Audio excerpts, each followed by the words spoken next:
Вітаю! У щотижневому випуску новин про зміни клімату.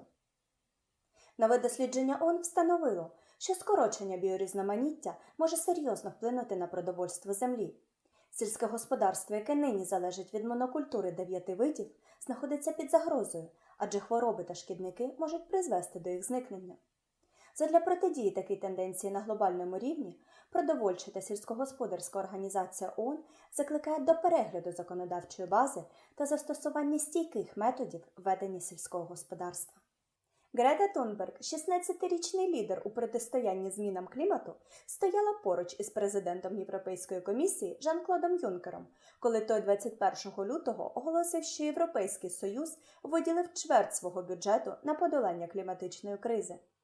Кілька місяців тому юна активістка влаштувала одноособовий страйк біля шведського парламенту, таким чином ставши натхненником для глобального руху. Вона також зазначила, що задля обмеження підвищення температури земної кулі до 1,5 градуса за Цельсієм нинішня мета ЄС щодо скорочення викидів парникових газів на 40% до 2030 року має принаймні подвоїтися. Нова хвиля кліматичної діяльності, яка виникла у 2018 році, знайшла свій прояв у Європі переважно у формі шкільних страйків. Її поширенню сприяла доповідь міжурядової групи з питань зміни клімату, яка закликала обмежити глобальне потепління до 1,5 градуса за Цельсієм. Однак нині рух ризикує втратити свій історичний момент та увагу преси. Аби цього не сталося, активісти рекомендують враховувати психологічні навички у переконанні, подолати почуття провини попередніх поколінь та уникати об'єднання із традиційними соціальними рухами. Кампанія «Чисте море», що розпочалася у лютому 2017 року, закликає людей скоротити використання одноразового пластику і дбайливо ставитися до своїх територіальних вод. З тих пір до кампанії приєдналися 57 країн, таким чином створивши найбільший у світі глобальний альянс із боротьби з пластиковим забрудненням океанів і берегових ліній. Протягом останніх 2 років з метою підвищення рівня обізнаності серед населення про наш пластиковий слід понад 100 тисяч людей використали у соціальних мережах такі хештеги, як Clean Seas та Beat Plastic Pollution, а також хештеги багатьох спортивних ініціатив, зокрема перегонів Volvo Ocean Race та відомого плавця на довгі дистанції Льюіса П'ю.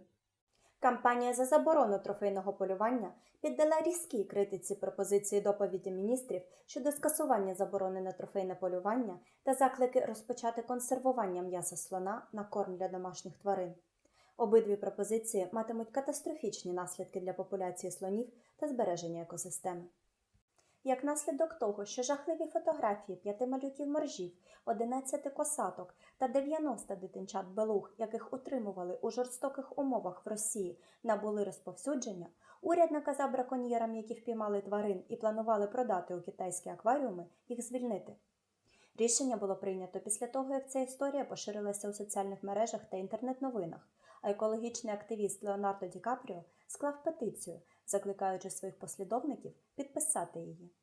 Незважаючи на те, що указ про звільнення тварин вже видали, тварини перебуватимуть у клітках доти, доки вчені не віднайдуть спосіб їх відновлення у дикій природі. Продовольча та сільськогосподарська організація ООН оприлюднила прогноз про збільшення попиту на червоне м'ясо на 76% до 2050 року. Це означає, що для вирощування поголів'я худоби потрібно створити соєву ферму величиною з Великобританією. Рязка може стати новою альтернативою вирішення цієї проблеми, адже вона росте досить швидко. Незважаючи на те, що така альтернатива наразі є принаймні непередбачуваною, надалі варто більш детально дослідити можливості такої заміни. З моменту відокремлення Південного Судану від Судану, територія Нієматського селища залишається нерозривно пов'язаною, хоча й розділена політичним кордоном. Побоювання населення щодо перевипасу худоби та скорочення природних ресурсів поєднуються з проблемою перенаселення та притоком переміщених громад.